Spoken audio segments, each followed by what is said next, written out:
Ապրիլ 24-ն է հայոց ցեղասպանության զոհերի հիշատակի եւ ոգեկոչման օրը։ Օսմանյան կայսրությունում մոտ 3 տասնամյակ ինտենսիվ սրի է քաշվել հայ մարդը եւ տեղահանվել։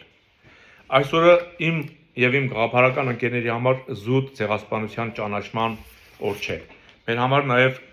հատուցման եւ վերականգնման պահանջատիրության օր է։ Ցավոք սրտի Հայաստանում սակավ քաղաքական ուժեր եւ անհատներ կան, որոնք ցեղասպանությունից զատ նաեւ պահանջատեր են հանդես գալիս։ Պատճառը ցեղասպանության տարիներին ցարական Ռուսաստանի եւ բոլշևիկյան Ռուսաստանի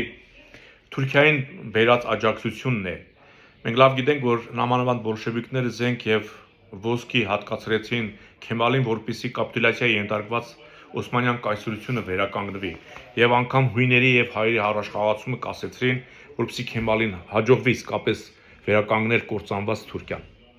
Հայաստանյան քաղաքական դաշտը ամբողջությամբ մեծամասամբ ավելի շուտ գտնվում է ռուս-թուրքական ազդեցության տակ եւ նրանք չեն կարող ռուս-թուրքական օրակարգից դուրս պահանջներ ներկայացնել։ Պատճառը դա է, որ Հայաստանում շատ քիչ ուժեր են հայոց ցեղասպանության ճանաչմանը զուգահեռ նաև հանդես գալի պահանջատիրությամբ, ասել է թե առաջին հանրապետության իրավահաջորդությամբ, ասել է թե միջազգայինորեն ճանաչված սահմանների տեր կանգնելու։ Մեր մոտ տեղի ունեցավ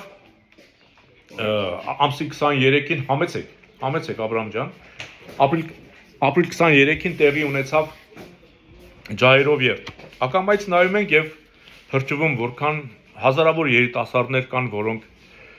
հայրենասիրությամբ տոգորված ջահերով երթ են կատարում դեպի Ծիծեռնակաբերդ, բայց մի կողմից էլ ցավ ենք ապրում, որովհետև նրանք գտնվում են ռուս-թուրքական ուժերի ազդեցության տակ եւ նրանք բացի ցեղասպանության ճանաչումից այլ պահանջ չունեն։ Ասել է թե մեր երիտասարդ ուժը գտնվում է ոչ ճիշտ ձեռքերում։ Ինձ համար նույնիսկ զարմանալի էր, որ Թուրքիայի դրոշ այրվեց, որովհետև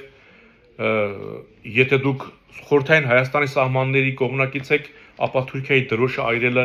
ոչ մի նշանակություն չունի։ Ճիշտ է, դա Նիկոլի վրա խիստ ազդեց, որովհետև նա պետք է զեկուցի թուրքերին, թե ինչ էր անում հայ ոստիկանը, որ չկարողացավ պաշտպանել Թուրքիայի շահերը, թույլ չտալ, որպեսզի այրվի Թուրքիայի դրոշը։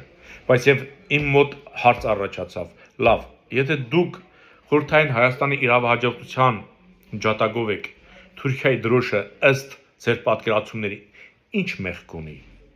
Եթե դուք լինեիք առաջին հանրապետության իրավահաջորդ, Թուրքիայի դրոշ եւ Ադրբեջանի, նույնիսկ Ռուսաստանի դրոշ այրելը կլիներ տեղին։ Եղեք միշտ պահանջատեր։